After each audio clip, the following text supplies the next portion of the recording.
Hello दोस्तों, आज का हमारा नया टॉपिक है भाज्य और अभाज्य संख्याएं। भाज्य और अभाज्य संख्याएं कौन सी होती हैं, उसके बारे में पढ़ेंगे कि भाज्य संख्या किस प्रकार की होती हैं और अभाज्य संख्याएं किस प्रकार की होती हैं। चलिए हम चलते हैं भाज्य संख्याएं पे। भाज्य संख्याएं कौन कौन सी भाज्य संख्याएं होती हैं उनके बारे में हम पढ़ते हैं।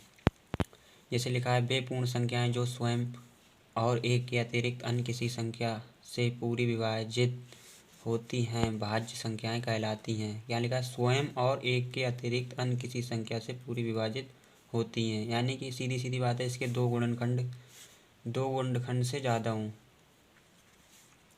यानी कि जिसके दो गुणनखंड होंगे वो संख्या अभाज्य होगी, और जो उसके तीन गुणनखंड चार गुणनखंड होंगे वो क्या होगी, हमारी भाज्य संख्याएं कहलाएंगी, जो स्वयं से कटती हों और एक के अतिरिक्त और भी कटती हूँ। जैसे हमारी पहली भाज्य संख्या है 4।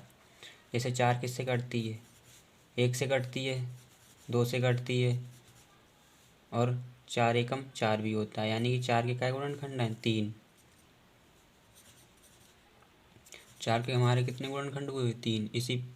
ये क्या कहलाएगी, हमारी भाज्य संख्या। इसी प्रकार हमारी 6 के भी एक होता है 6 एकम 6, 3 दूनी 6, 2 तियाँ 6, 6 एकम 6, तो इसके क्या गुणनखंड हो गए, कई सारे गुणनखंड हो गए। इसी प्रकार जिसके 2 से अधिक गुणनखंड होते हैं वो भाज्य संख्याएं कहलाती हैं। इसका मतलब वे जो स्वयं और एक के अतिरिक्त अन्य किसी भी से भी पूरी विभाजित हो जाती है, क्या कहलाती है, भाज्य संख्याएं।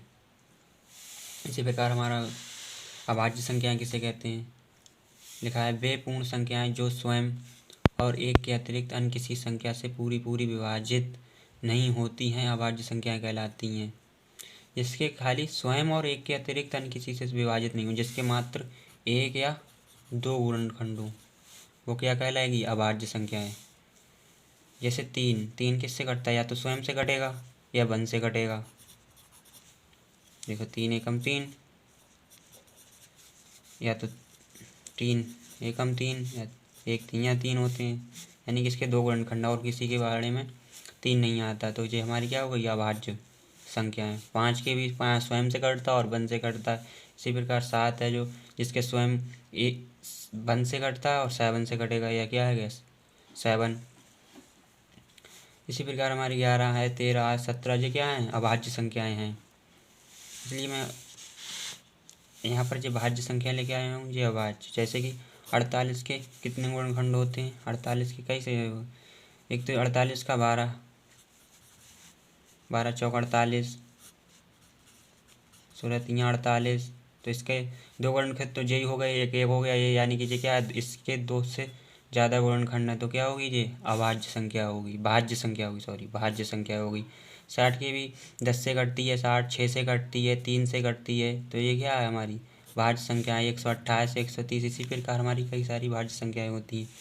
जैसे अभाज्य संख्या 71 स्वयं से कटेगा और वन से कटेगा, इसके और कोई गुणनखंड है ही नहीं। इसी हमारे 91 37 19 इनके कई, अब ये क्या है, हमारी अभाज्य संख्या है।